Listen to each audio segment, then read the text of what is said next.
단기적으로는 실행에 옮길 가능성이 좀 높다 이렇게 보고요. 다만 이것이 이제 영구히 갈 거라고 생각하지는 않습니다. 왜냐하면 이제 이란도 국제사회의 일원으로서 정상적인 이제 국가의 대우를 받으려면 언젠가는 이 문제를 이제 서방의 다른 국가들, 미국을 제외한 다른 국가들과 또 이제 풀어야 되기 때문에 네. 그렇지만 지금 이제 앞서 말씀드린 것처럼 미국이 약점을 보인 것 같아요. 일단은 트럼프 대통령이 이 휴전 이후에 초기에는 좀 강경한 입장이었지만 시간이 지나면서 좀 이런 열기가 식었어요. 그러니까 이제 좀 기가 좀 빠졌고 또 이번에 중국과의 회담에서 벌써 밀리는 모습을 이제 보여줬거든요.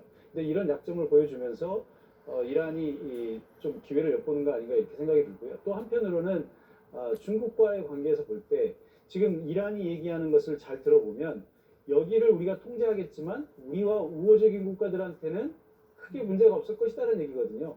결국은 이게 이제 분리작전이에요. 그러니까 미국을 중심으로 한 그 프로젝트 프리덤에 참여했던 국가들에게는 여기가 고통스러운 구역이 되겠지만 그 밖의 국가들 그리고 중국과 같은 우호 국가들에게는 되게 자유로운 통행이 이루어질 것이다라고 하는 그런 메시지를 주는 거거든요. 그러니까 국제사회를 분열시켜서 이란에게 더 잘 보이게 하려고 하는 그런 의도도 좀 담겨 있다 이렇게 봐야 되겠죠. 네. 예.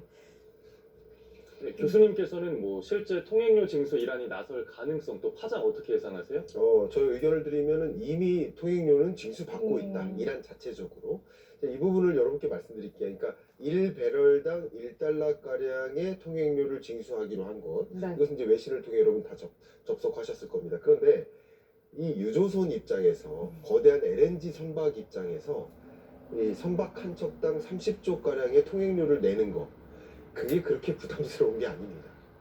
그러니까 여러분들도 만약에 서울에서 부산을 가는데 고속도로 통행료를 내야 고속도로를 이용할 수 있잖아요. 그 정도 수준의 부담이다라고 의견을 드려볼게요. 네. 우리나라도 사실 26척의 선박들이 호르무즈해에 지금 2달 넘게 갇혀 있는데 이미 이 해운사들은요 배를 갖고 비즈니스를 하는 게 아니라 배를 빌려서 합니다. 그걸 용선료라고 하는데 용선료와 그리고 해상보험료를 막대한 비용을 하루하루 내야 돼요. 그것이 누적된 것만 하면은 이 30억 가량의 통행료는요. 제발 좀 30억 낼 테니까 나 좀 안전하게 통행하게 해도 차라리 내고 지나갈게요. 하는 네. 입장입니다. 당연한 겁니다. 당연히 그런 입장인 것이고요.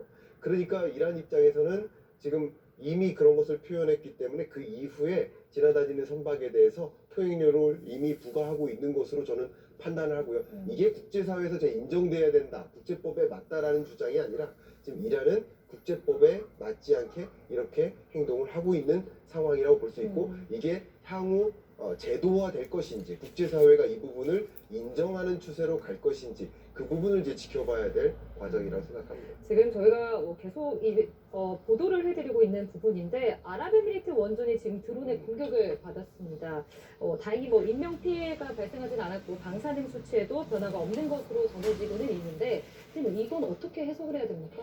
지금 제가 보기엔 두 가지 이유가 있는 것 같아요. 네. 하나는 이번 전쟁을 통해서 아랍 사회가 이제 분열이 됐어요. 네. 그러니까 과거에 우리가 이제 중동을 보면 이스라엘과 아랍의 대결로만 봤잖아요. 근데 이번에 보면 아랍 사회도 이제 이란을 중심으로 한 순위파 시아파 국가들 그리고 이 사우디아라비아와 아랍에미리트와 같은 이제 순위파 국가들 사이에 이제 관계가 많이 틀어졌는데 특히 이 아브라함 협정 이후로 아랍에미리트는 상당히 이제 친미뿐만 아니라 이제 친이스라엘화 된 것 같아요. 네. 그러면서 특히 이제 이번에 이스라엘의 방공망이 견고하다 보니까 이란이 미국의 공격에 대한 보복으로 이스라엘뿐만 아니라 아랍 국가들을 이제 타겟으로 하기 시작한 거죠. 그래서 이제 아랍에미리트가 타겟이 됐는데 그 이후의 상황을 보면 아랍에미리트가 이란에 대해서 굉장히 강경한 입장을 지금 보이고 있어요. 그리고 이스라엘로부터 그 방공망도 지금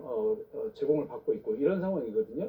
그러니까 이제 이 아랍 세계로부터 나가서 친이스라엘화되는 국가들에 대한 어떤 응징의 차원이 하나 있는 것 같고 또 하나는 지금 이번에 미국이 다시 이제 공격을 할 것이다라고 하는 그런 분위기가 있지 않습니까? 네. 그러니까 혹시라도 만약에 공격을 하게 되면 지금 이런 원전과 같은 아주 치명적인 곳들이 이 이란에 의해서 보복 대상이 될 수도 있다라고 하는 그런 두려움을 주는 그런 두 가지 의미가 있는 것 같습니다. 그러니까 예. 이번 속보로 전해드렸다시피 UAE 정부가 지금 이번 드론의 공격 주체가 어디인지는 밝혀지지는 않았어요. 아직 네. 뭐 추가로 취재가 돼야 되는 상황인데 중동 정세에 어쨌든 이번 사건이 어떤 영향을 줄 거라고 보십니까? 저는 이제 경제적인 관점에서 네. 이거 굉장히 중요한 어쩌면 하나의 사건이 일어난 것인데요.